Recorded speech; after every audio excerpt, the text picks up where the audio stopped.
Assalamualaikum warahmatullahi wabarakatuh.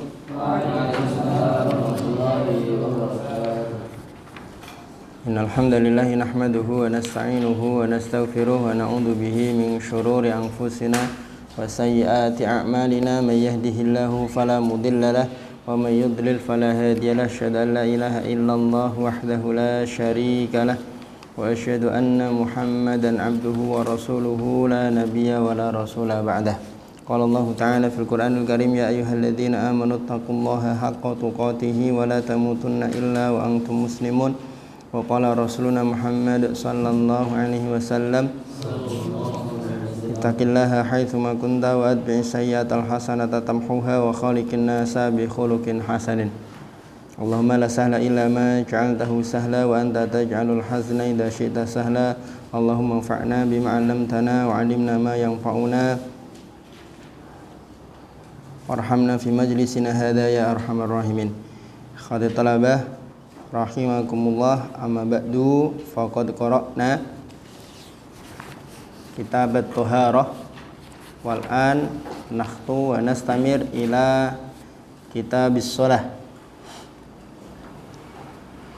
Qala al-muallif rahimahullahu rahmatan wasi'atan wa ghafara lahu wa liwalidayhi wa limasyayikhihi wa limasyayikhi masyayikhihi wa nafa'ana bi'ulumihi fid dunya wal akhirah. Kitabus sholati, kitab pembahasan tentang sholat. Sholat itu secara bahasa maknanya adalah doa, baik doanya untuk kebaikan atau untuk keburukan. Wakila khairon la syarron. Ada juga yang menyebutkan bahwa sholat secara bahasa doa kebaikan, kalau keburukan berarti bukan sholat. Adapun secara istilah adalah aqwalun wa af'alun muftatahatun bitakbir wa mukhtatamatun bisalam. Doa-doa, ucapan-ucapan dan perbuatan-perbuatan atau tindakan-tindakan yang dibuka dengan takbir, diakhiri dengan salam biniyatil ibadah, dengan niat ibadah. Kalau tidak ada niat ibadah ya enggak jadi sholat. Kan itu. Mawaqitus sholah, waktu-waktu sholat. Perlu kita tahu bahwa ibadah yang ada batasan atau memiliki waktu tertentu, maka dia tidak sah dilakukan sebelum waktunya atau setelah habis waktunya. Semua ibadah yang memiliki waktu tertentu tidak sah apabila dikerjakan sebelum waktunya atau setelah habis waktunya. Seperti haji misalkan, al-hajju ashhurum ma'lumat. Haji itu ada bulan-bulan tertentu, kan itu. Syawal, Dzulqa'dah, Dzulhijjah. Kalau haji dikerjakan di luar itu, hajinya tidak sah, tidak bisa. Sholat pun sama. Dan lebih daripada itu, bahwa mengetahui bahwa waktu sholat itu sudah masuk merupakan bagian dari syarat sahnya sholat. Kalau kita belum tahu sudah masuk waktu atau belum, tapi kita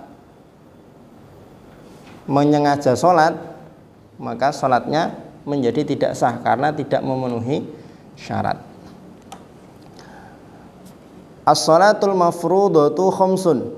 Sholat yang difardukan atau sholat fardu ada 5. Tentunya secara global dan secara normal. Az-zuhru, yang pertama zuhur. Kenapa dinamakan zuhur? Karena dia adalah sholat yang pertama kali zaharat fil Islam.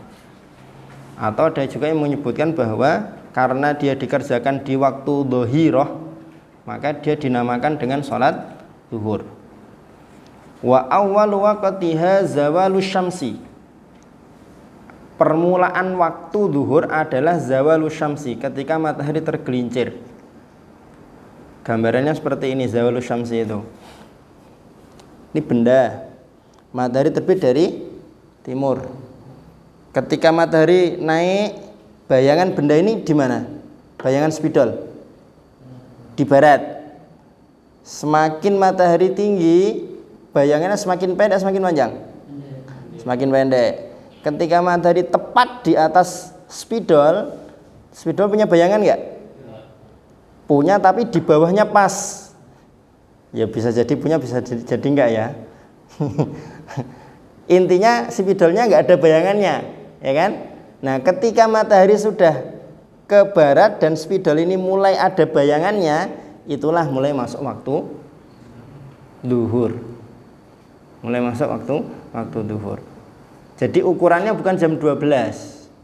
Jadi salah kalau yang jadwal adzan duhur ke musola atau ke masjid adzannya nunggu jam 12. Karena bisa jadi maju, bisa jadi mundur. Kadang jam setengah 12, kadang 12 kurang seperempat. Kalau hari ini bahkan jam 11.02 berapa itu? 27 atau 28. Belum setengah 12 tapi sudah masuk waktu zuhur. Ini permulaan waktu sholat zuhur. Wa akhiruhu, ujungnya waktu habisnya sholat zuhur adalah idza sara dhillu kulli syai'in mithlahu ba'da dhilliz zawal. Apabila spidol ini tadi bayangannya panjangnya sudah sama seperti panjang spidolnya. Paham? Ada orang tingginya 2 meter misalkan, kemudian matahari posisi di sebelah barat, bayangan dia panjangnya sama seperti panjang dia 2 meter, maka ketika itulah waktu sholat zuhur sudah habis. Wal asru, yang kedua adalah sholat asar. Kenapa dinamakan asar? Karena asoro maknanya adalah memeras, seakan-akan sholat ini dikerjakan ketika matahari sinarnya atau panasnya sudah betul-betul diperas. Wa awwalu waqtiha az-ziyadata 'ala dhillil misl. Nah, ketika tadi bayangan benda sudah lebih panjang dari benda aslinya, maka ketika itulah dimulai waktu sholat asar. Wa akhiruhu fil ikhtiyari ila dhillil mislain.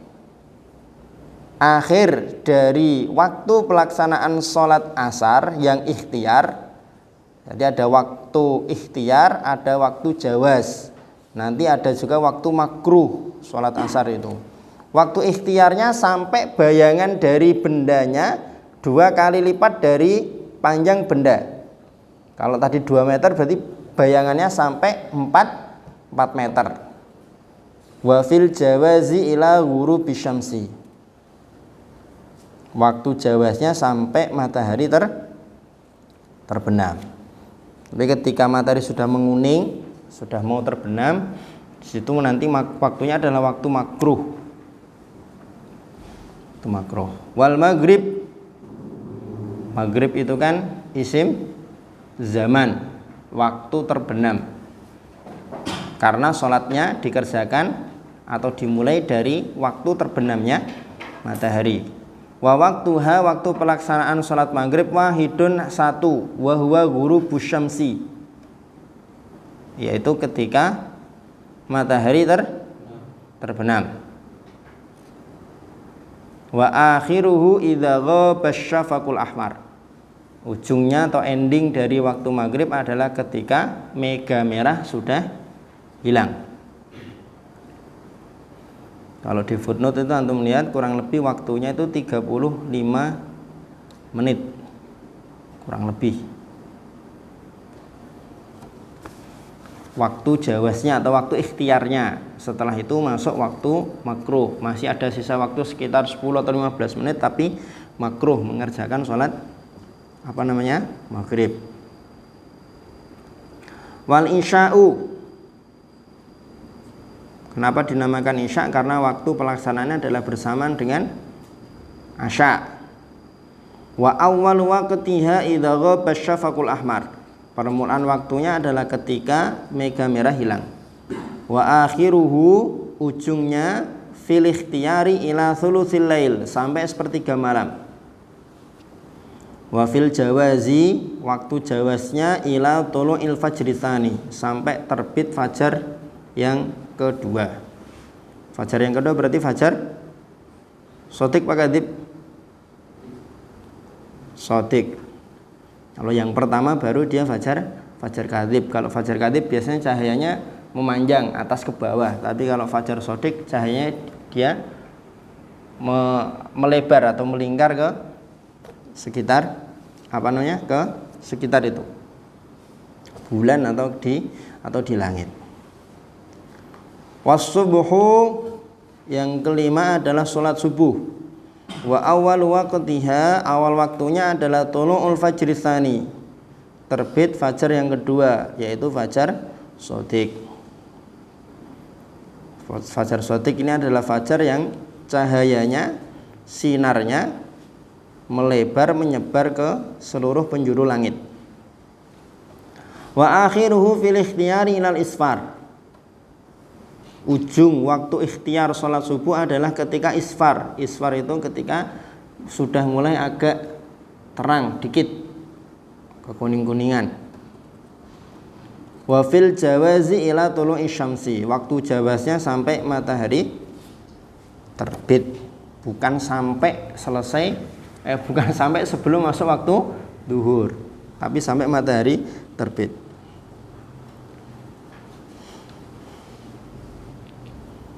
Kalau ada orang ketika masuk waktu sholat duhur sudah mengazamkan mengerjakan sholat duhur, tapi karena satu dan lain hal dia belum mengerjakan sholat duhur, kemudian dia meninggal dunia, maka nanti di sana di akhirat tidak akan dimintai pertanggungjawaban kaitannya dengan sholat duhurnya, karena di awal waktu sudah mengazamkan untuk mengerjakan sholat duhur. Tapi kalau ada orang sudah masuk waktu sholat duhur, dia tidak mengazamkan untuk sholat duhur, kemudian dia meninggal dunia, maka sholat yang dia tinggalkan ketika dia mati itu akan dimintai pertanggungjawaban oleh Allah Subhanahu wa ta'ala.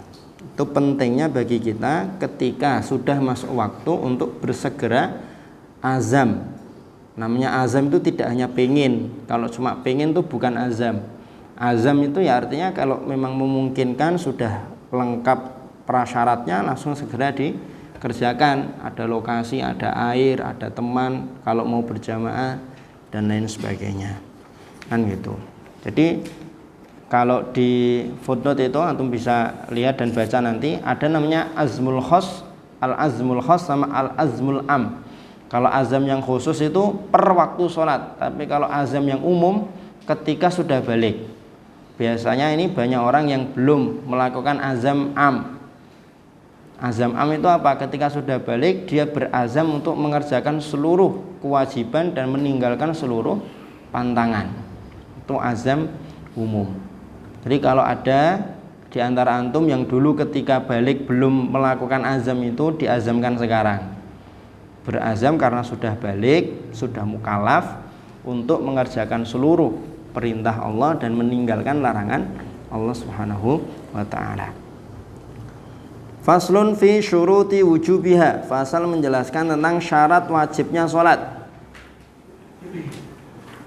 Syarat ada dua, ada syarat wajib, ada syarat sah. Syarat wajib artinya apa? Kalau item-itemnya sudah terpenuhi, maka dia harus mengerjakan sholat. Sholat sudah menjadi wajib bagi dia. Artinya ketika dia tinggalkan, maka dia berdosa. Ketika dia kerjakan, dia mendapatkan pahala. Wa syaraitu wujubi sholati thalathatu asya'a. Syarat-syarat wajibnya sholat ada 3. Al-Islamu, yang pertama Islam. Orang kafir asli, kafir harbi tidak mendapatkan taklif untuk sholat. Tapi kalau orang murtad, secara hukum dia tetap mendapatkan taklif sholat. Artinya apa? Ketika nanti di akhirat dia akan dihisab karena sholat yang dia tinggalkan selama murtad. Dan ketika dia nanti kembali masuk Islam, maka seluruh sholat yang dia tinggalkan ketika dia murtad harus diqadha. Kalau dia murtadnya 1 bulan atau 30 hari, ya berarti mengqadha 30 kali 5, 150 sholat. Wal bulughu balik,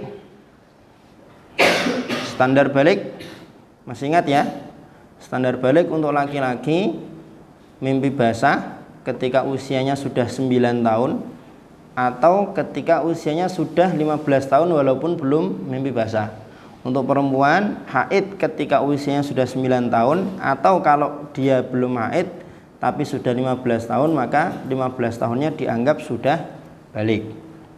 Paham maksudnya?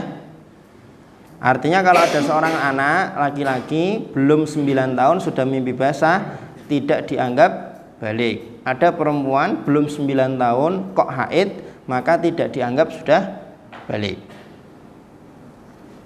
Tentunya di sini 9 tahun, 15 tahun adalah tahun Hijriyah atau Qamariyah, bukan tahun Masihi, bukan tahun Syamsiyah. Fadhal. Wal aqlu yang ketiga berakal. Wa huwa taklif. Maksudnya adalah balik dan akil adalah taklif. Seseorang itu dikatakan mukallaf kalau dia berakal dan balik. Rufi al-qalamu an salasin. Pena catatan amal itu diangkat dari 3 orang. Orang tidur sampai dia bangun. Terus anak kecil sampai dia dewasa atau mimpi basah, orang gila sampai dia waras atau berakal lagi. Dan kaitannya dengan sholat, setiap wali, maksudnya wali anak yang sudah berusia 7 tahun wajib untuk memerintahkan orang yang dia walii sholat. Wali, tidak hanya orang tua. Kalau nanti antum ada yang ngampu TPQ atau bahkan mungkin menjadi kepala rumah Quran, di mana rumah Quran itu ada asramanya dan pesertanya adalah anak-anak kecil usia-usia sebelum sekolah atau usia SD, maka kewajiban antum sebagai wali dari mereka untuk memerintahkan mereka sholat. Dan tentu memerintahkan sholat ya tidak hanya memerintah saja, harus bisa ngajari. Yang diajarkan apa dalam bab sholat?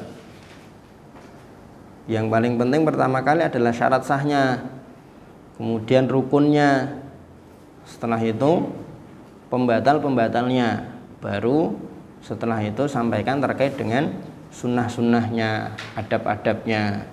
Jangan sampai kebolak-balik, adab-adabnya dulu, antum kerasi, sholat pakai kaos ini gimana? Tapi rukun-rukunnya belum beres. Rukun-rukunnya dulu dibereskan, baru kemudian nanti sunnah-sunnah, kemudian adab-adabnya.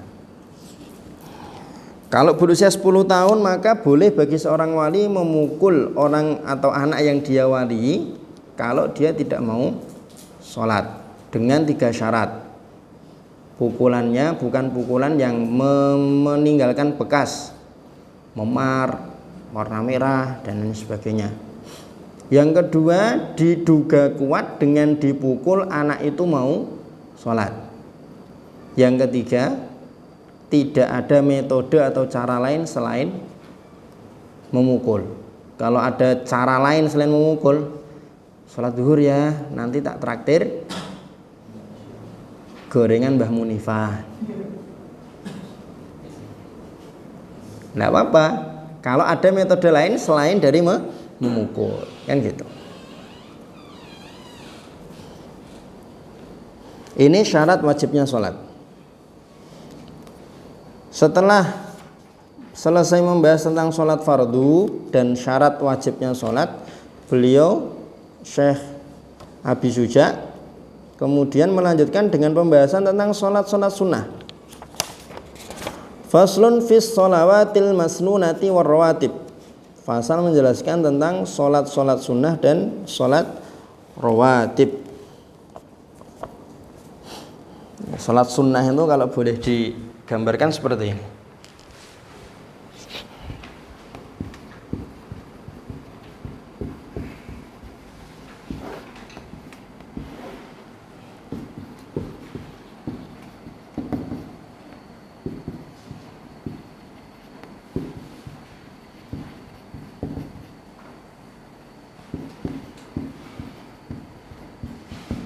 nawafil atau nafilah. Rawatib ada dua, muakkadah, muakkad dan tidak muakkad.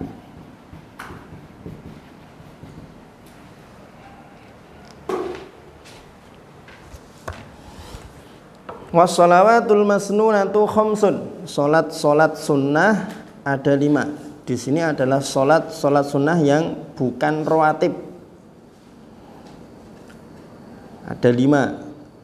1 dan 2 al-idani, Idul Fitri, Idul Adha. Secara urutan yang lebih afdal adalah Idul Adha, kemudian Idul Fitri. Wal kusufani, 2 gerhana. Urutannya lebih afdal gerhana matahari, kemudian baru gerhana bulan. Wal istisqa'u, salat istisqa. Apa itu salat istisqa? Salat minta hujan. Was sunanut tabi'atu lil faraidi sab'a asyrata raka'atan. Sunnah-sunnah yang mengiringi salat fardu ada 17 rakaat. Ini masuknya adalah yang rawatib. Raka'atal fajri, 2 rakaat fajar. Muakkad garu muakkad? Muakkad. Wa arba'un qabla dzuhri, muakkad garu muakkad?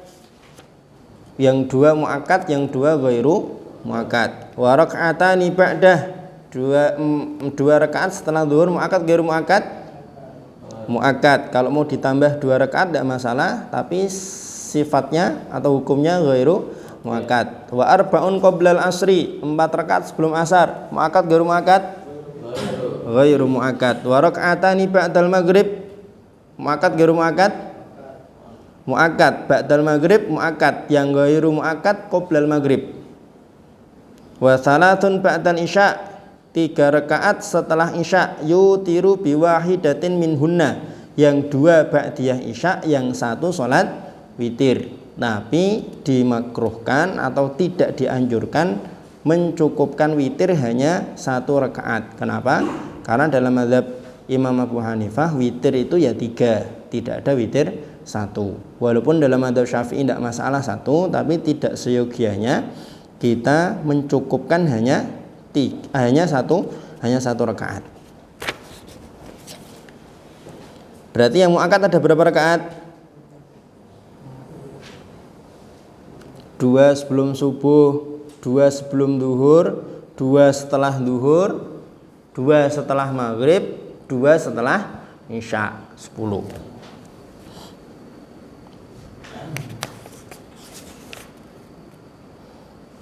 Wa salasu nawafila muakkadat. Salat nafilah yang nawafil itu semuanya muakkad. Salatul lail, salat malam, baik dilakukan sebelum atau setelah tidur, tapi lebih afdol dikerjakannya setelah tidur. Yang namanya tahajud itu ya setelah tidur. Wa sholatud duha, salat duha, waktunya dari sejak matahari naik 1 tombak kurang lebih 4 derajat, per derajatnya 4 menit, sampai sebelum masuk waktu zuhur. Jumlah rakaatnya minimal 2, maksimal yang pernah dikerjakan oleh Rasulullah adalah 8. Wa sholatut tarawih, salat tarawih. Kalau dalam mazhab Syafi'i salat tarawih itu 20 rakaat. Dikerjakannya dua-dua. Dan salat tarawih dianjurkan untuk dikerjakan secara berjamaah. Fadol, kaitannya dengan waktu sholat, syarat wajibnya sholat sama sholat sunnah. Kalau ada yang mau ditanyakan atau didiskusikan sebelum kita lanjut ke syarat sahnya sholat, kalau ada. Ya. Sholat subuh bangun jam 7. Qodok itu sudah bukan sholat subuh lagi, tapi qodok subuh itu. Baik qodoknya qodok berdosa atau qodok tidak berdosa. Karena yang namanya qadha itu ada qadha berdosa, ada qadha tidak berdosa. Kalau dia bangun jam 7 setelah dia begadang sampai jam setengah 4, maka sudah pasti itu berdosa. Apalagi begadangnya bukan dalam hal yang masyru'. Artinya kan dia setengah 4 sengaja tidur, padahal dia tahu setengah jam lagi sholat subuh, dan mesti dia punya prasangka kuat, kalau saya tidur sekarang mesti nanti bangunnya telat, kan gitu. Maka ketika dia bangun harus segera langsung diqadha, karena dia sudah berdosa dengan sengaja melalaikan sholat subuh. Itu tadi karena kelalaian dia. Gitu ya Mar? Janganlah bangun jam 7.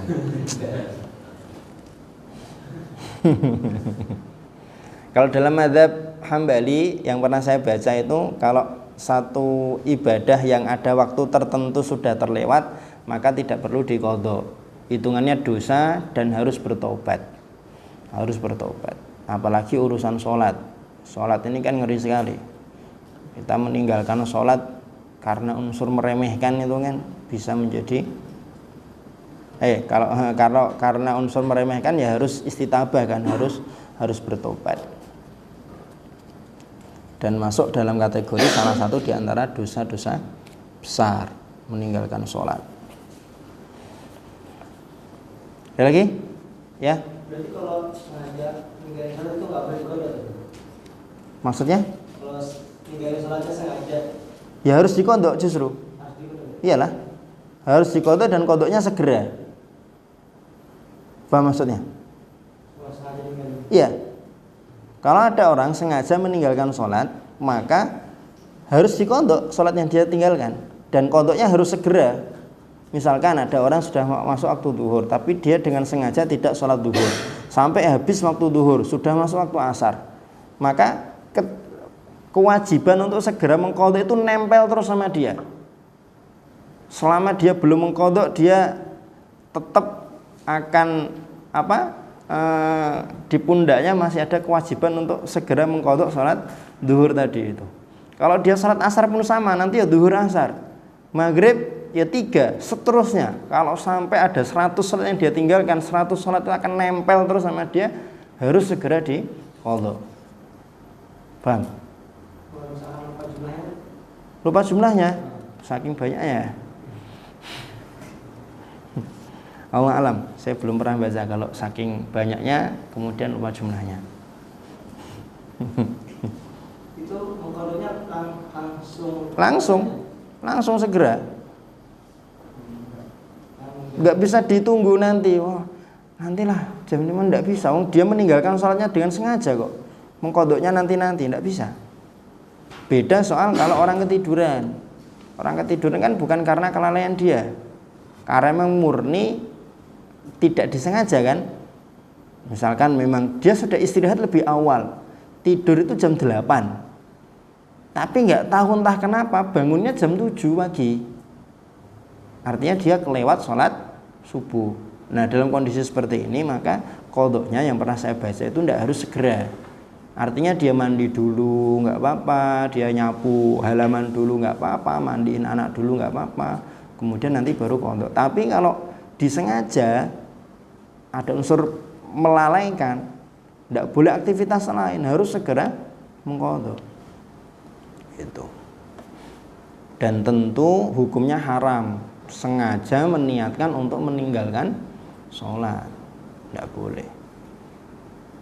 Jadi nggak bisa beralasan nggak apa-apa lah nanti qadha, nggak apa-apa nanti qadha. Oh, mbahmu, nggak boleh. Ada lagi? Ya. Apa? Ikhtiar waktu, maksud waktu ikhtiar. Waktu ikhtiar itu masih awal waktu. Masih awal waktu.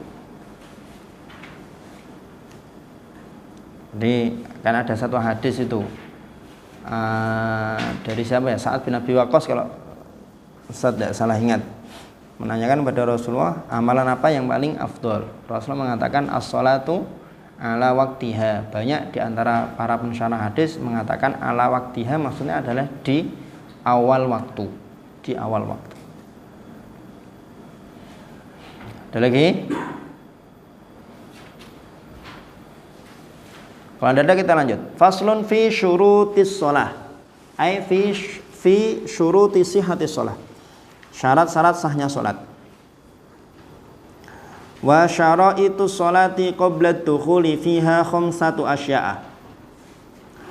Syarat-syarat sahnya salat sebelum masuk dalam salat, jelas khamsatu asya'a, ada 5. Karena yang namanya syarat itu ma yatawaqqafu alaihi sihhatu syai' wa laysa minhu, sesuatu yang menjadi penentu sahnya suatu ibadah tapi dia bukan bagian yang menjadi satu kesatuan dari ibadah tersebut. Artinya dia terpisah dari ritualnya. Yang pertama thaharatul a'dha minal hadas wan najas, sucinya anggota tubuh dari hadas dan najis. Ini kemarin sudah kita bahas panjang lebar di kitab Thaharah, hadas sama najis harus betul-betul steril dari hadas dan najis. Wasatrul aurah bilibasin tahirin, menutup aurat dengan pakaian yang suci.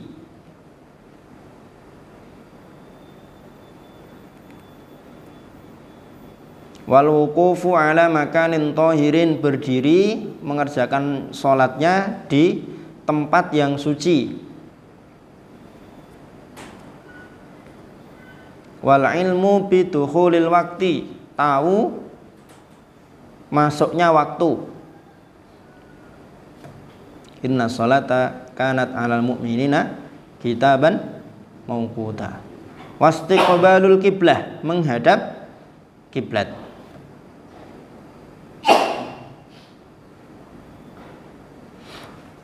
Ada syarat lain kalau antum baca di Safinatun Najah itu, an-naqa minal haid wan nifas. Untuk perempuan dia harus suci dari haid dan nifas. Artinya perempuan yang haid dan atau nifas maka dia tidak boleh sholat. Haram baginya untuk sholat. Wa yajuzu tarkul istiqbali fi halataini, boleh sholat tanpa menghadap kiblat dalam 2 kondisi. Yang pertama fi syiddatil khauf, dalam kondisi takut yang begitu parah, sangat mencekam.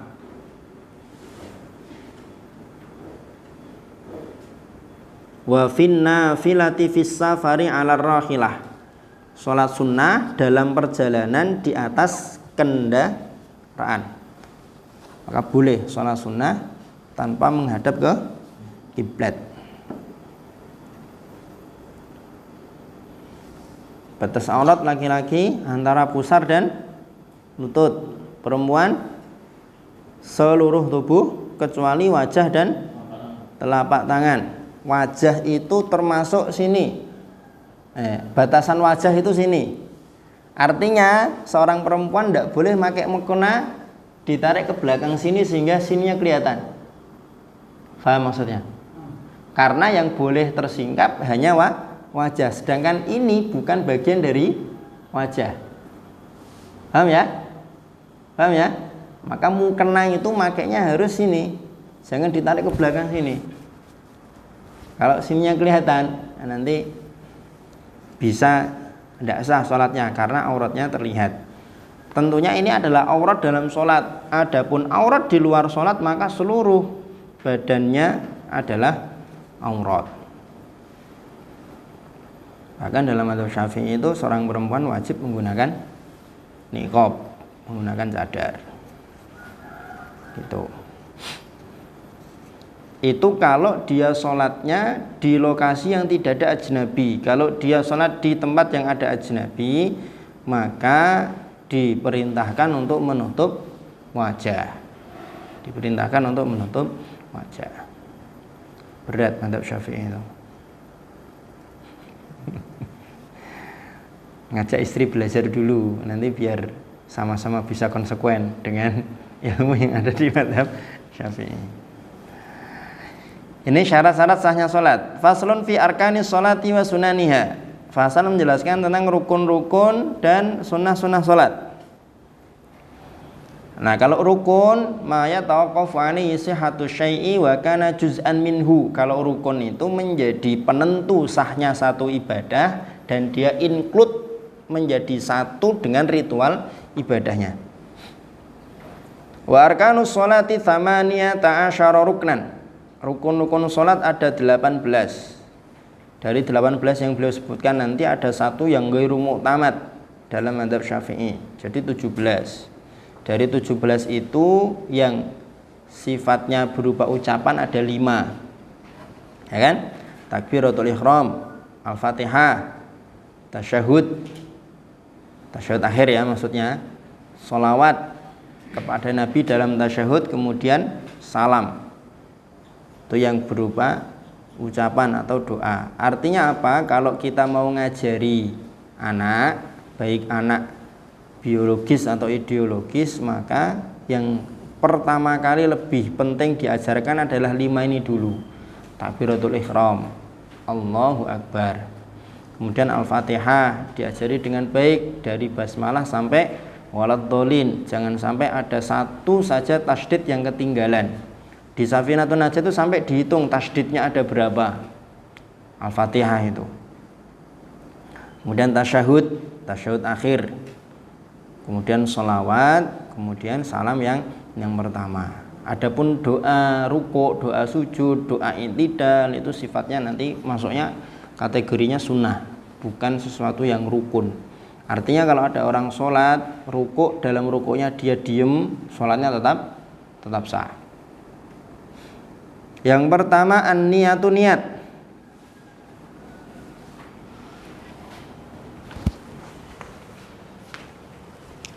Niat sholat dilihat. Kalau sholatnya sholat fardu, maka niat itu harus memuat 3 item.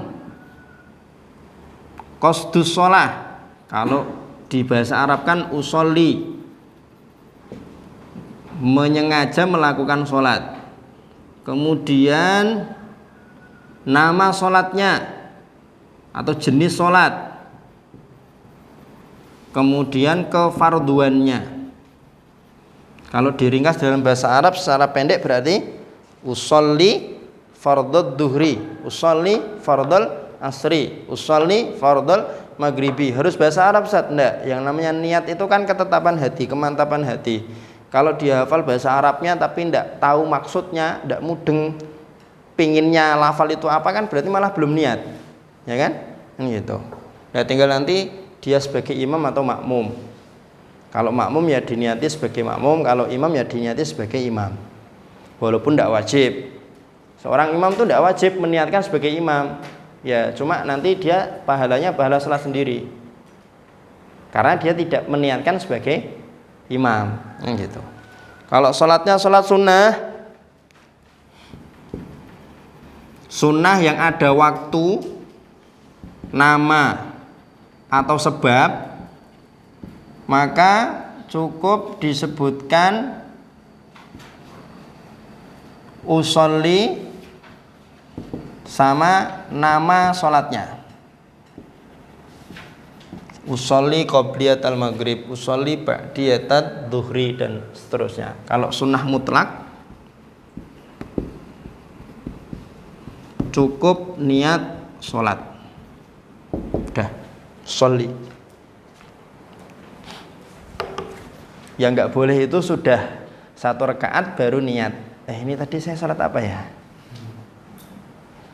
Ketoromen sholatnya rak niat. Buru-buru terus langsung gabung. Biasanya ngejar rukuknya imam. Rukuk imamnya sudah berdiri, dia maksa rukuk, terus aku tadi dapat rukuknya imam. Itu salah itu.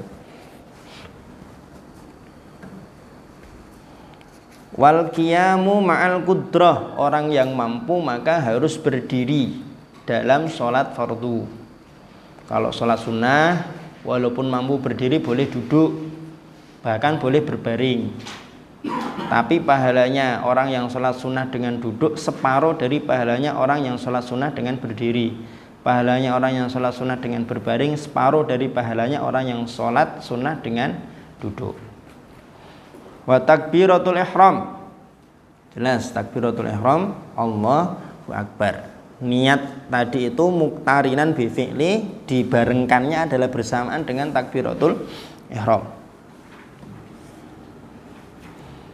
Harus Allahu Akbar, tidak boleh digonta-ganti menggunakan bahasa Indonesia atau bahasa apa. Dulu kan sempat ya ada Allah Maha Besar, itu tidak bisa. Dan jangan dipanjangkan A-nya. Kalau A-nya dipanjangkan nanti keliru. Allahu Akbar, itu nggak boleh. Kenapa? Karena kalau A-nya dipanjangkan diduga kuat atau bahkan secara nahwu kan berarti dia di situ ada hamzah istifhamnya. Ada hamzah istifhamnya, maka tidak boleh. Wa qiraatul Fatihah, membaca surat Al-Fatihah. Wa bismillahirrahmanirrahim ayatun minha. Ditekankan dalam mazhab Syafi'i bahwa bismillahirrahmanirrahim adalah bagian dari surat Al-Fatihah. Tidak boleh ditinggalkan. Kalau ditinggalkan berarti kan Al-Fatihahnya tidak lengkap.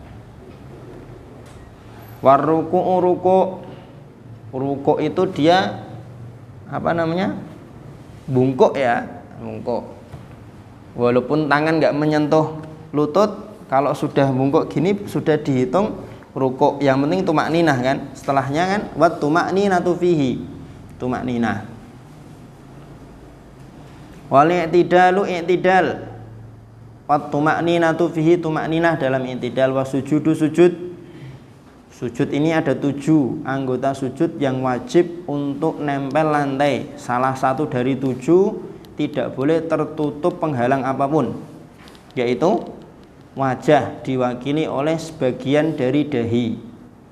Adapun selain dari itu boleh ada penghalangnya. Lutut boleh, kita pakai sarung kemudian lututnya tertutup sarung, tidak masalah. Justru kalau kita singkap nanti malah bahaya. Kedua telapak tangan, ya. Nggak boleh sujud itu gini, sujud tapi gini, paham ya? Nah, kemudian sama telapak kaki. Telapak kaki kemarin sudah Ustaz singgung kaitannya dengan 7 anggota sujud. Bukan ujung jari kaki, bukan punggung kaki, tapi telapak kaki. Bisa diwakili dengan apa namanya? Butunu asabi rijlain, bagian dalam dari jari-jari kedua kaki. Wa tuma'ninatu fihi, tuma'ninah wal julusu baina sajdataini, duduk di antara 2 sujud. Wa tuma'ninatu fihi, tuma'ninah wal julusul akhiru, duduk yang terakhir. Duduk yang terakhir artinya duduk sebelum salam. Wa tasyahhudu fihi, tasyahud akhir. Wassalatu ala nabi fihi, bersolat kepada nabi di tasyahud akhir. Boleh pakai sayyidina, boleh juga enggak. Kalau dalam mazhab Syafi'i yang lebih afdal pakai sayyidina. Kalau sudah terbiasa enggak pakai sayyidina pun enggak masalah, salawatnya masih sah. Wat taslimatul ula, dan salam yang pertama. Wa niyatul khuruji minas shalah. Nah, ini yang ghairu mu'tamad dalam mazhab Syafi'i. Jadi enggak harus berniat untuk keluar dari sholat. Wa tartibul arkani ala ma dzakarna, tertib dalam mengerjakan rukun sebagaimana yang kami sebutkan. Wa sunanuha qabla dukhuli fiha syai'ani, sunah-sunah sholat sebelum memulai sholat ada 2. Al-adzanu adzan wal iqamatu iqamah. Adzan itu untuk mengajak sholat berjamaah. Adapun iqamah sesuai dengan namanya, iqamah itu apa? Berdiri kan? Berdiri. Artinya iqamah itu dipakai untuk ngajak jamaah yang ada di situ untuk berdiri. Jangan dibalik, iqamah untuk manggil orang sholat.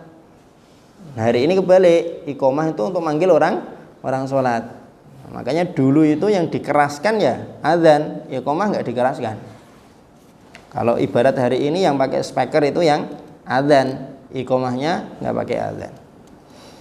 Wa ba'da dukhuli fiha syai'ani, sunnah setelah masuk sholat ada 2. At-tasyahudul awal, tasyahud awal. Wal qunutu fis subhi, kunut dalam sholat subuh. Kunut kalau make Allahumma ba'id baini Allahumma hdini fiman hadait, maka harus lengkap sebagaimana yang ada dalam riwayat. Allahumma hdini fiman hadait wa afini fiman afait wa tawallani fiman tawallait wa barik li fima a'tait wa qini syarra ma qadait innaka, atau dalam riwayat yang lain fa innaka taqdi wa la yuqda 'alaik wa innahu la yadhillu man walait wa la ya'izzu man a'tait tabarakta rabbana wa ta'alait falakal hamdu 'ala ma qadait astaghfiruka wa atubu ilaik wa sallallahu ala nabiyina, dan seterusnya, dan bersolat juga kepada para sahabat. Tapi kalau tidak menggunakan ini maka cukup ya doa. Kunut itu kan doa, menggunakan doa singkat tidak masalah, sudah cukup. Wa fil witri fin nisfi tsani min syahri Ramadan, menjadi sunnah juga kunut di setengah akhir bulan Ramadan. Artinya ketika masuk tanggal 16. Wa hay'atuha khamsata asyara khoslatan. Hay'at salat kalau boleh disebut dengan bahasa yang lebih mudah, hay'at di sini adalah sunnah, tapi sunnahnya ghairu muakkad. Kalau yang disebutkan tadi adalah sunnah yang muakkad, tasyahud awal sama kunut. Kalau yang ini dia sunnah tapi ghairu muakkad. Khamsata asyara khoslatan, ada 15. Raf'ul yadaini inda takbiratul ihram, mengangkat kedua tangan ketika takbiratul ihram. Wa indar ruku' wa indar raf'i minhu, ketika ruku', ketika bangkit dari ruku'. Wa wad'ul yamini 'ala shimal, meletakkan tangan kanan di atas tangan kiri. Posisinya di mana?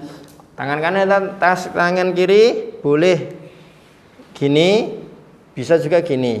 Yang enggak boleh, yang enggak ada riwayat ini gini. Ada juga beberapa yang gini, ya kan? Tapi kalau yang pernah saya baca di syarah Safinatun Najah itu, di Kasyifatus Sajah itu ya gini, posisinya di antara pusar dan dada. Jadi tidak ke bawah banget, tidak juga ke atas banget. Kalau mazhab Hanafi kan dia di bawah. Ini dia.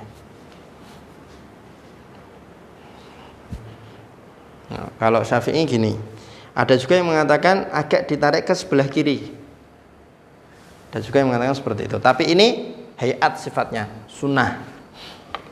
Artinya kalau ada orang yang gininya salah, itu tidak membatalkan sholat. Paham ya? Jangan hanya gara-gara yang benar itu gini, masa sholat kok gini. Nggak usah ribut urusan itu. Wa wad'ul yamin 'ala shimal wa tawajjuh. Tawajjuh ini adalah doa iftitah. Wajjahtu wajhiya lilladzi, itu loh.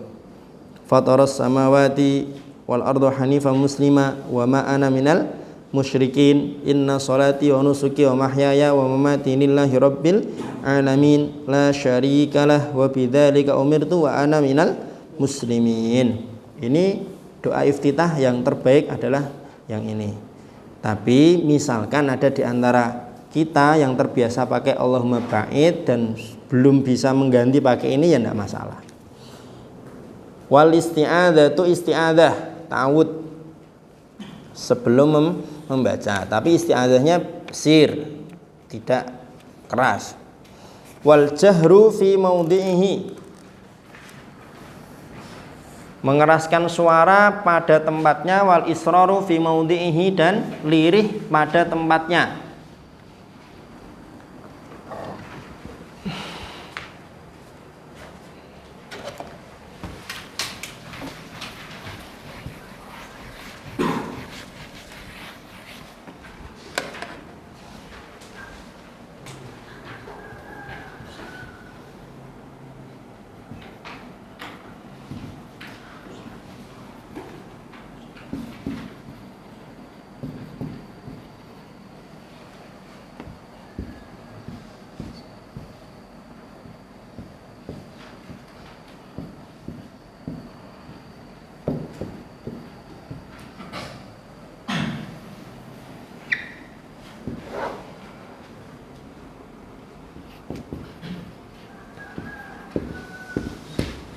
Paham? Paham? Sholat subuh 1-2 jahar, maghrib 1-2 jahar, isya 1-2 jahar, duhur 1-2 jahar, asar 1-2 jahar. Mulai rakaat 3 di sholat maghrib, 3-4 isya, duhur, asar, maka dibacanya sir. Dibacanya sir. Salah ya? Sebentar, ada yang salah ini. Duhur, asar 4-4-nya sir. Ya? Salah. Betul, ini sampai isya aja berarti. Sampai isya. Hampir saja menyesatkan orang. Duhur, asar 4-4-nya sir. Nah, duhur, asar 4-4-nya sir. Jadi yang jahar 6 rakaat. Subuh 2, maghrib 2, isya 2. Wa ta'minu, amin. Mengucapkan amin. Wa qira'atu suratin ba'dal Fatihah, membaca surat setelah Al-Fatihah. Wa takbirat indal khafdi war raf'i, takbir ketika turun dan ketika naik.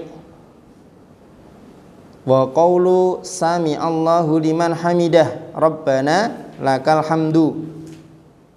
Wa tasbihu fir ruku'i was sujud, membaca subhana rabbiyal azim, subhana rabbiyal a'la. Wa wad'ul yadaini 'alal fakhidaini fil julus, meletakkan kedua tangan di atas paha ketika duduk. Ya besutul yusra, membentangkan yang kiri. Wa yakbidul yumna, menggenggam yang kanan. Illal musabbihah, kecuali musabbihah. Musabbihah itu jari mana? Musabbihah itu mana? Ini musabbihah. Kalau dalam hal yang baik disebutnya musabbihah, tapi kalau dalam hal yang tidak baik disebutnya sababah. Dari kata sabba yasubbu, artinya apa? Mencela, menghina. Orang kalau nunjuk-nunjuk kan, ya kan? Sababah. Fa innahu yushiru biha mutasyahidan, ketika la ilaha illallah, atau dari sejak awal juga tidak masalah.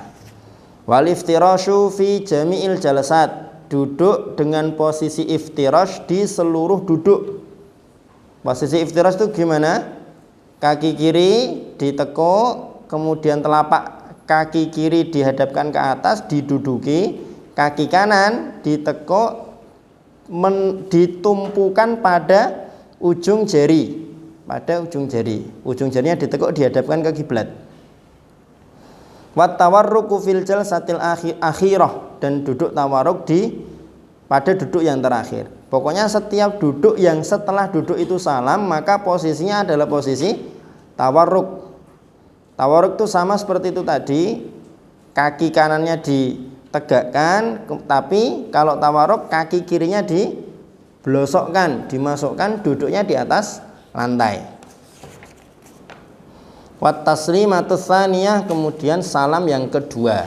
Salam yang kedua maksudnya adalah hayat, sunnah-sunnah yang tidak muakkad.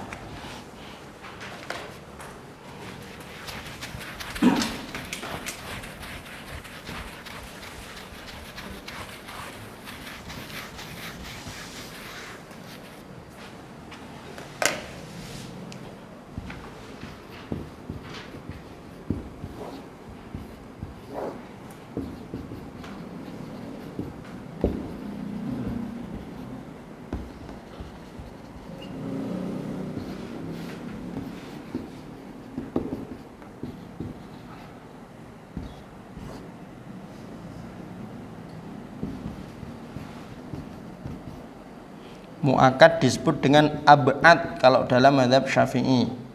Yang ghairu muakkad disebut dengan hayat, hayatus shalah.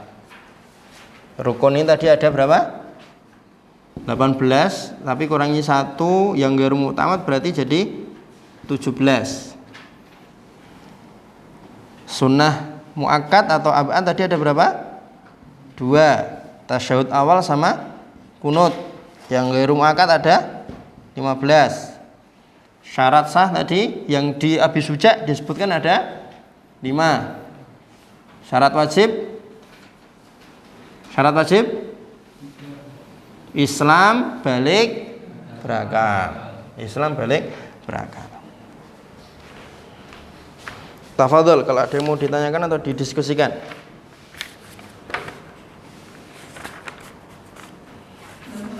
Ya.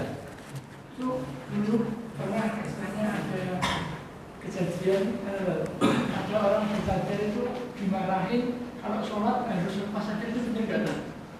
Di mana? Di satu tempat. Ya kalau berdasarkan fikih ya yang marahin yang salah.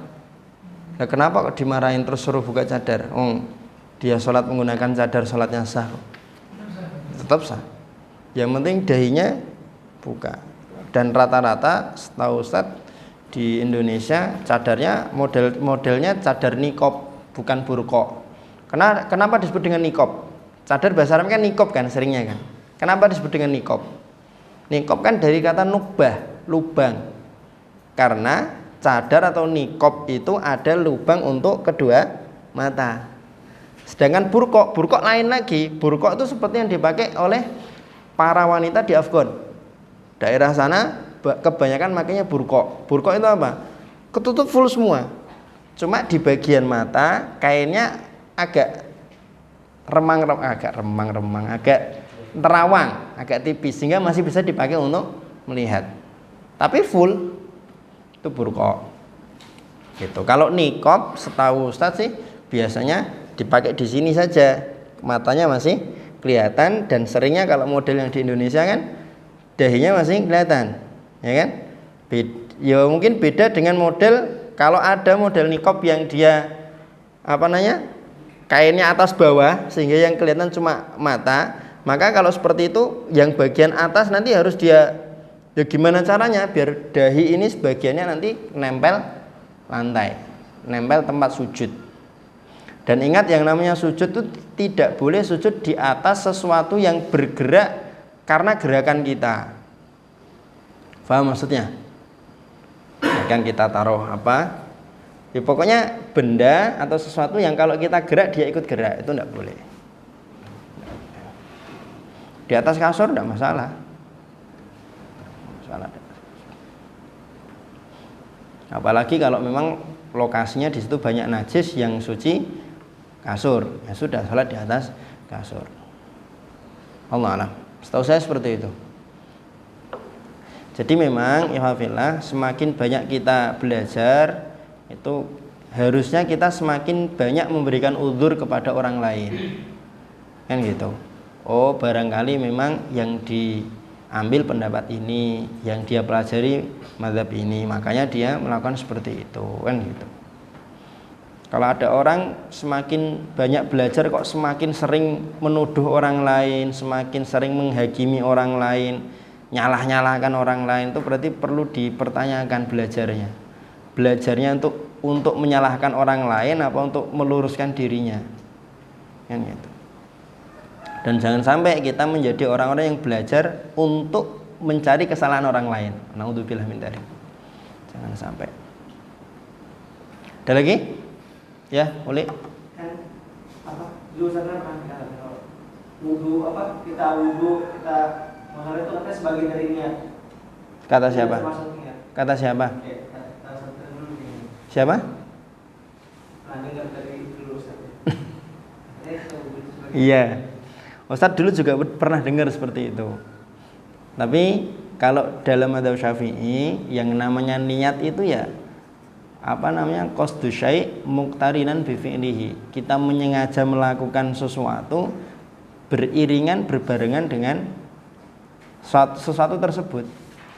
Ketika kita mengerjakannya, kalau sebelumnya itu yang namanya azam.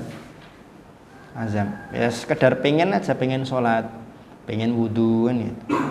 Dan ikhwah, kalaupun kita menggunakan madzhab Syafi'i dalam hal niat, itu justru malah akan lebih menjadikan kita lebih serius dalam beribadah. Dan insya Allah untuk menghadirkan kekhusyuan akan lebih besar. dibanding dengan kan kalau yang terbiasa menganggap seperti itu, wudu kan niat, ya, sholatnya biasa aja datang dah. Ya kan? Tapi kalau orang itu niat ya bersamaan dengan takbiratul ihram, dia berdiri kemudian bismillah, ya kan? Ketika takbiratul ihram dia menghadirkan hatinya. Kan gitu kan? Beda dengan orang yang apalagi yang masbuk tadi kan. Ya kan? Kan gitu. Bahkan saya pernah dengar Ustadzuna Ustadz Khairul Da'i itu pernah menyampaikan satu kajian. Para salaf dulu itu kekhusyuan sholatnya itu justru sudah tercermin dari ketika takbiratul ihram. Dari ketika takbiratul ihram. Karena seberapa besar kehadiran hati itu kan akan kelihatan sekali di awal sholat. Allah alam. Saya tidak tahu ya. Jadi kalau masih mau menggunakan yang dulu kata Ustadz ya enggak. Kata Ustadz antum dulu ya enggak masalah. Yang pasti yang di kitab yang kita pelajari seperti itu niat. Allah alam. Ada lagi? Saif tadi. Bajunya sama tapi saya bisa bedakan. Yang satu enggak dikunci leher soalnya. Yang depannya dikunci leher kan? Ya apa Saif? Boleh gak sholat sambil membawa mushaf? Tidak masalah. Setahu Ustaz tidak masalah. Membawa Al-Quran kan? Ya. Sujudnya? Sambil bawa mushaf gimana? Ya itu nanti yang repot. Kalau ketika sujud dia tidak gini kan nanti salah satu anggota sujudnya kan nggak nempel lantai. Maka memang lebih aman ya kalau sholat nggak usah sambil bawa mushaf. Allah alam. Kondisinya contohnya dalam hal apa itu? Kok harus memegang atau membawa mushaf? Saya pernah di Korea saya itu banyak setiap sholat tarawih menghatamkan membaca satu juz. Kan ada yang menghafal. Membawa. Ya kalau seperti itu ya barangkali nanti bisa menggunakan mushaf yang kecil yang bisa dikantongi, itu juga bisa. Biar nanti sujudnya tetap itmam, kan gitu. Itu pun seringnya kalau mushaf yang kecil ketika kita sujud kan jatuh, itu juga harus kita antisipasi. Ya dalam hal ini memang kalau kita mau berhati-hati sekali ya alal afdal tidak usah dibawa, tidak masalah. Toh sebagai makmum kan menyimak kan, mendengarkan. Allah alam. Setahu saya seperti itu. Ada lagi? Ya.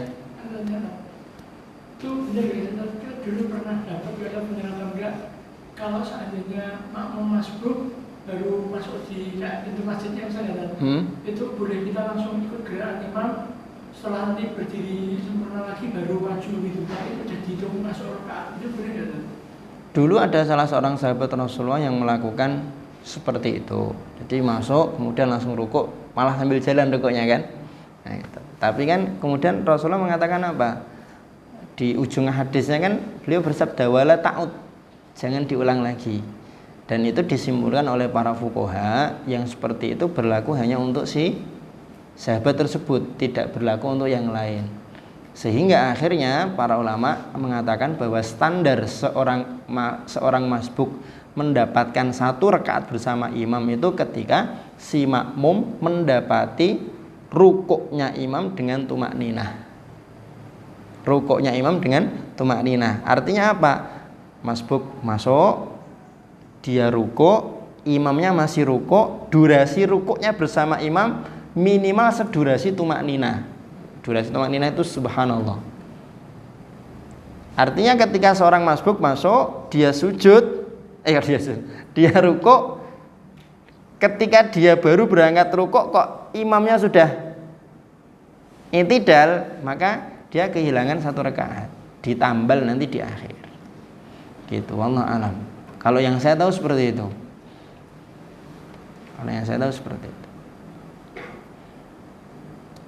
Ada lagi?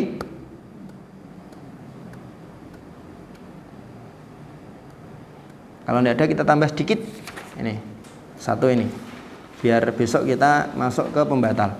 Faslun fi umurin tukhalifu fihal mar'atu ar-rajula fi shalah. Fasal menjelaskan tentang hal-hal yang perempuan dan laki-laki berbeda dalam sholat.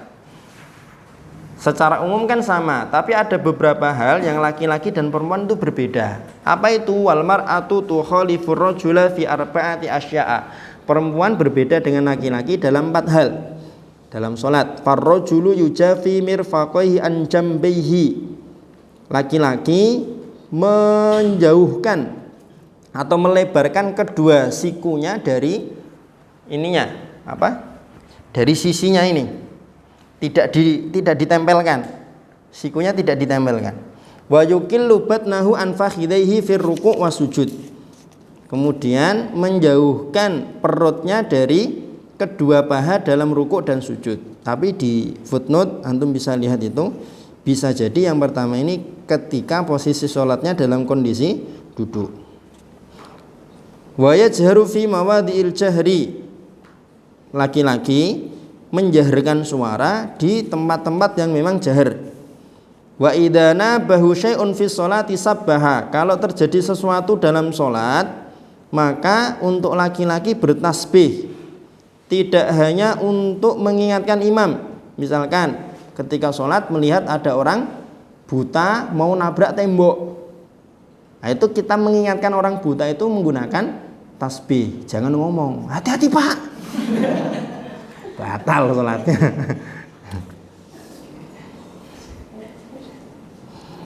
Wa auratuhu ma baina surratihi wa rukbatihi. Auratnya laki-laki, aurat sholatnya antara pusar dan kedua lutut.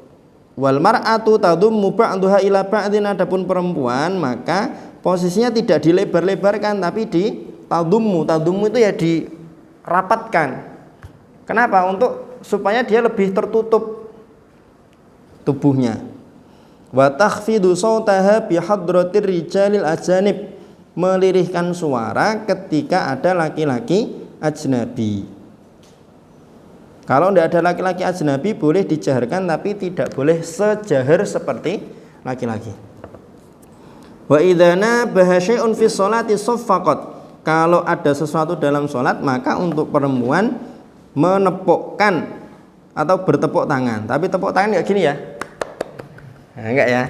Menepukkannya antum lihat itu di foto nomor 2. Bidharbi batnil kaffil aiman ala dhahril yusra. Jadi telapak tangan kanan ditepukkan ke punggung telapak tangan kiri.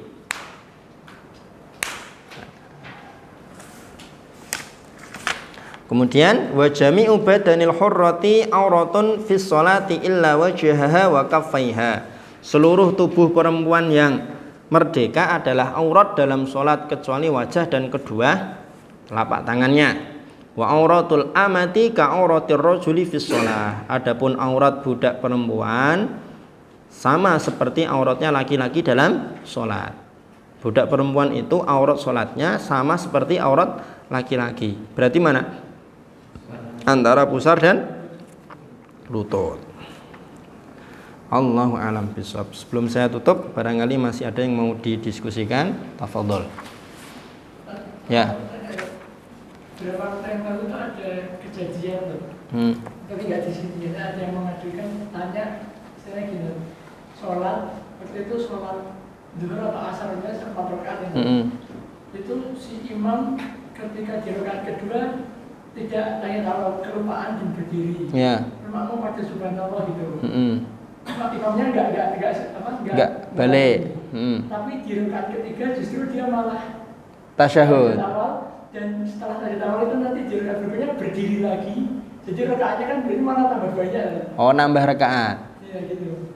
Nah itu terus ketika sebelum salam dia sujud sahwi itu yang saya tanyakan itu apakah salatnya itu jadi rusak atau gimana? Barangkali Allah alam, kalau yang saya tangkap barangkali si imam ini menganggap tahiyat awal atau tasyahud awal sebagai bagian dari rukun. Barangkali dia meyakini seperti itu sehingga karena dia meninggalkan rukun di satu rakaat, dia menganggap rakaat di mana dia tidak tasyahud awal dianggap hangus. Makanya rakaat berikutnya dia jadikan sebagai rakaat kedua menurut keyakinan dia. Maka sudah betul kalau memang dia meyakininya seperti itu, kan gitu. Tapi ya keyakinan itu juga tidak pas karena tasyahud awal bukan rukun. Harusnya kalau sesuai dengan ilmu yang kita pelajari, dia lanjut berdiri aja nggak apa-apa. Jamaah mau ribut tepuk tangan, mau tasbih ribuan kali. Kenapa? Karena dia balik lagi nanti sholatnya batal. Kalau sholatnya dia batal, ya jamaah bubar dia imam. Kan gitu. Nah tinggal nanti setelah tasyahud akhir dia sujud sahwi 2 kali. Allah a'lam. Itulah pentingnya antara imam dan makmum itu sama-sama belajar, sama-sama ngerti. Kalau imam dan makmum miss informasi dan miss ilmu, ya nanti kasusnya akan terjadi seperti itu. Setelah Al-Fatihah baca surat At-Tin, Wat-Tini waz-Zaitun turi sinin wa hadzal baladil amin. Allahu akbar. Makmumnya geger, subhanallah. Lah ngopo kok subhanallah ini?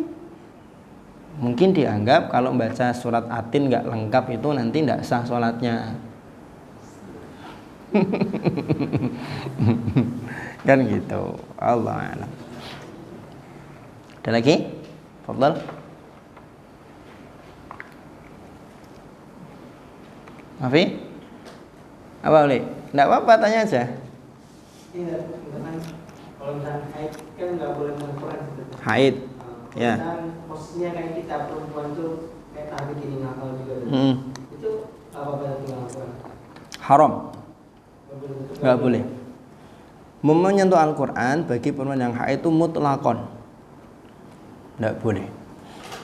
Kalau dia santri tahfidz gimana Ustadz? Nanti khawatir hafalannya hilangnya. Dia murojaah lah tanpa menyentuh Al-Quran, dia sudah hafidh. Hafalan-hafalan dia yang sudah dia setorkan dia murojaah tanpa menyentuh Al-Quran. Yang penting membaca Al-Qurannya jangan diniati membaca Al-Quran, tapi diniati zikir, diniati belajar. Itu tidak masalah. Karena tidak cuma menyentuh Al-Quran yang haram kan, membaca Al-Quran juga haram kan kemarin. Nah membaca itu mutlakon. Kalau niatnya niat membaca Al-Quran itu tidak boleh, haram hukumnya. Maka niatnya adalah niat zikir. Nah, niat zikir tidak masalah. Kenapa seperti itu? Ya karena memang sedang haid. Bahkan wudhu, perempuan yang haid kalau wudhu niatnya ibadah, niatnya bersuci itu tidak boleh, haram. Kenapa? Karena dia sedang haid. Mau dia wudhu ratusan kali dia sedang haid. Paham maksudnya ya? Seperti itu. Wallahu a'lam. Kalau dengerin murotal boleh? Dengerin, tidak masalah. Jadi dobitnya membaca Al-Quran bagi perempuan yang haid atau orang junub juga tidak boleh kayaknya ya. Kemarin tuh junub boleh tidak? Coba dibuka. Wa yahrumu 'alal junubi khamsatu asya' sholatu wa qiraatul Qur'an. Nah, orang yang junub juga tidak boleh baca Al-Quran. Membaca Al-Quran yang haram untuk orang yang junub dan perempuan haid nifas adalah membaca yang keluar suaranya sehingga bisa minimal didengar oleh dirinya sendiri. Paham ya? Jadi kalau dia melafalkannya itu hanya diangen-angen, enggak dilisankan, itu tidak masalah. Wa ala babi aula mendengarkan ya tidak masalah karena dia tidak melafalkan. Allah a'lam. Cukup? Apa Dim? Apa Dim? Kalau perempuan kan nanti betulin imam gerak salah kan bawa tangan. Ya. Karena orang tuh subhanallah gitu kan. Jadi Siapa perempuan? Batal berarti sholatnya kan? Dia berbicara dalam sholat.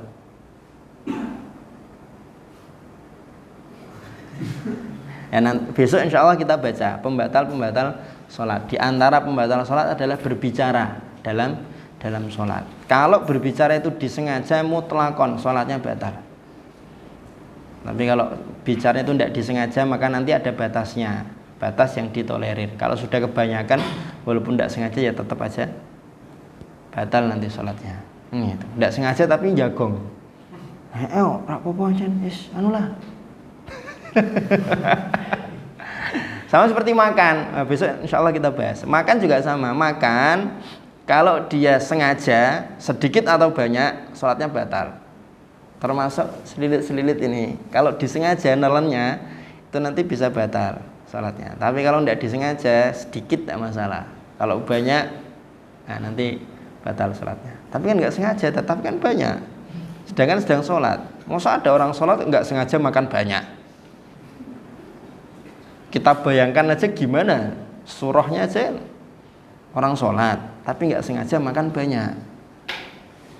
Masa ada orang sholat di depannya ada mie satu mangkok, terus sambil sholat diambil dia makan, nggak sengaja. Ghairu ma'qul. Allah alam. Gitu ya. Ada lagi? Mas Hamzah udah angop-angop. Cukup. Udah lewat juga ini jamnya. Ya sudah. Nah, tatim berdoa kafaratul majlis.